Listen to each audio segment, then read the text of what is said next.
Hi అండి. మా ఊరిలో పని చేసుకోవడానికి వలస కూలీలైతే వచ్చారండి. వాళ్ళు ఎక్కడి నుండి వచ్చారంటే కర్నూలు, బళ్ళారి నుంచి వచ్చారంటండి. అదేంటక్క అక్కడి నుండి వచ్చారా? వాళ్ళ ఊర్లో పనులు లేవా ఏంటి? అక్కడ దాకా రావడానికి అనుకుంటున్నారా? ఆగండి ఆగండి, అది కూడా చెప్తాను. ఇక్కడ మనం భూమి దున్నుకుంటూ మొక్కలు నాటుకునే టైంలో బళ్ళారి కర్నూలు సైడ్ కోత కోస్తూ ఉంటారంటండి. మనకు కోత టైంలో వాళ్ళ సైడ్ పనులన్నీ అయిపోతాయంట. సో 2 నెలలు పని లేక ఖాళీగా ఉండాలంటండి. అందుకని ఖాళీగా లేకుండా పని చేసుకుంటే కొంత డబ్బులైనా వస్తాయి కదా అని ఇక్కడికి 2 నెలలు వలసకొచ్చారంటండి. పాపం చిన్నపిల్లల్ని తీసుకుని వచ్చారు. ఆ చిన్నపిల్లలకి పొలంలో ఒక చెట్టుకు ఉయ్యాల కట్టి పడుకోబెట్టి వాళ్ళ పని చేసుకుంటూ ఉంటున్నారండి. ఇంతకీ వీళ్ళు ఎక్కడ ఉంటారో తెలుసా అండి? ఇదిగోండి, ఈ పొలంలో ఇలా పట్టాలతో డేరాలు కట్టుకుని ఉంటారు. ఈ డేరాలకు ముందు ఇటుకలతో ఇలా పొయ్యిలు సెట్ చేసుకున్నారు. ఇంకిక్కడే వంట, ఇక్కడే తిండి, ఇక్కడే పడుకోవడం. పొలాల్లో ఏ వైపు నుంచి ఏమొస్తుందో అని చాలా భయం కదండి. కానీ వీళ్ళు భయం లేకుండా ఉంటున్నారు. అప్పుడప్పుడు పాములు వచ్చి పలకరిస్తూ ఉంటాయంట. ఒక 3 పాముల దాకా చంపారంటండి.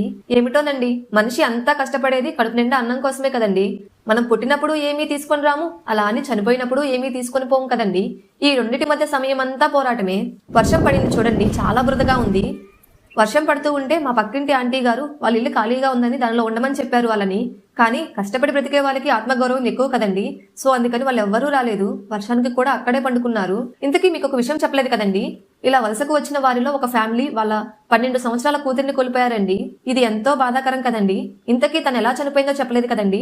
ఎంతో కొంత డబ్బులు సంపాదించుకుందాం అని ఎంతో ఆశగా వచ్చిన వారికి ఫ్యామిలీలో ఒక కూతుర్ని శవంగా వాళ్ళ ఊరు తీసుకుని వెళ్లారండి. పొలంలో పనిచేసుకుంటూ ఉంటే మిరప చెట్టు కొమ్మ మీద ఒక చిన్న పాము కాటు వేసిందంటండి. తను కేకలు వేస్తుంటేనే వాళ్ళు వచ్చి ఆ పాముని చంపి తనని హాస్పిటల్కి అయితే తీసుకెళ్లిన తర్వాత 2 డేస్ బ్రతికి తను చనిపోయిందండి. ఇదంతా నేను చూడలేదు, కానీ వాళ్ళు చెప్తుంటే విన్నాను. నాకైతే చాలా భయం వేసింది. కానీ మనిషి ఎలా పుట్టాలి, ఎలా చనిపోవాలి అని దేవుడు ముందుగానే నిర్ణయిస్తాడు కదండి.